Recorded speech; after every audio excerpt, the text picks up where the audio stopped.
embarqué pour la planète. Bruno Lorenzi. Raymond Val, bonjour. Vous êtes le président de l'Association nationale des pays et des pôles d'équilibre territoriaux et ruraux. Bonjour. Bonjour. Raymond Val, quel est l'objectif, je dirais, quelle va être la conclusion de ces États généraux 2016 à Bordeaux ?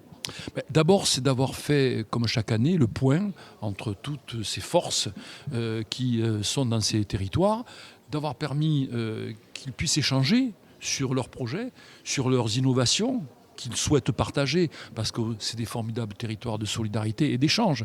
Et à la fin de ces États généraux, de faire un point, de faire un constat, d'établir un manifeste que nous enverrons aux candidats à la présidence de la République pour qu'ils en tiennent compte, et nous veillerons à bien regarder leurs projets pour savoir s'ils ont entendu des territoires qui ont le droit aussi d'exister. Ce sera un peu le Grenelle des PETR.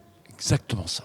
Alors faites-nous rêver un petit peu avec des exemples, Raymond Val, qui ont pu se produire concrètement, qui ont des réussites.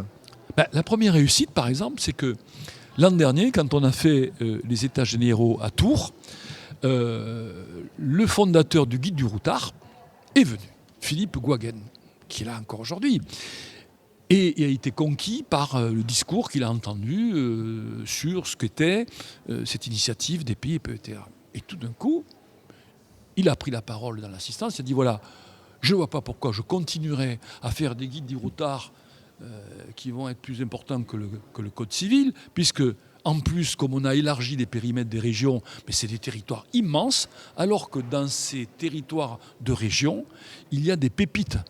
Il y a des territoires de pays ou de PETR qui ont un projet de territoire où on innove, où on fait appel à la réflexion, à la mutualisation, à la solidarité pour résoudre des problèmes. Et donc, je décide de créer des guides du routard à l'échelle de ces pays et PETR. Et donc, depuis un an, on ne peut pas tous les faire parce qu'il y a eu tout de suite des demandes importantes, mais vous verrez, ils sont présentés. Eh bien, ces territoires de projet ont la possibilité d'avoir un guide du routard qui explique l'histoire de leur territoire, qui explique ses richesses, ses initiatives et qui attire du monde. Et qui attire du monde. Voilà, ça c'est une première. Deuxièmement, depuis un an, le gouvernement a compris. Il a compris d'une manière... Ils ont compris, mais vite fait, quoi. Oui, ils ont compris tardivement, je voudrais dire. Voilà. Qu'il y avait une révolte de la ruralité. Elle s'exprimait à travers des votes extrémistes. Et donc, il a accéléré ce qu'on appelle des comités interministériels où on essaie de réfléchir à comment on pourrait apporter des réponses pour répondre à ces demandes de ces territoires ruraux, dont je rappelle qu'en France, ils sont environ 350 organisés en pays, PETR, parcs naturels, que ces 350 territoires, ça représente 80% de la surface métropolitaine et 50% de la population française. Donc quand vous faites l'impasse, ou en tout cas quand vous négligez, ou quand vous n'êtes pas suffisamment attentif aux problématiques de 80% de votre territoire et 50% des habitants, en particulier dans les zones périurbaines, il ne faut pas s'étonner qu'il y ait des dérives de vote qui nous surprennent, mais qui peuvent être dangereuses. Donc à partir de là, dernièrement, en faisant une action soutenue auprès du gouvernement et du ministère de l'Aménagement du Territoire, on a obtenu, par exemple, que ce qu'on appelle aujourd'hui des contrats de ruralité, enfin, le gouvernement a accepté de se dire je passe des contrats avec les régions, je passe des contrats avec les départements, et pourquoi je ne passerai pas des contrats avec les territoires ruraux ? Oui, mais quel est mon interlocuteur ? Eh bien, depuis le mois de mai 2016, le ministre de l'Aménagement du Territoire et le Premier ministre ont décidé de reconnaître comme partenaires les pays et les PETR.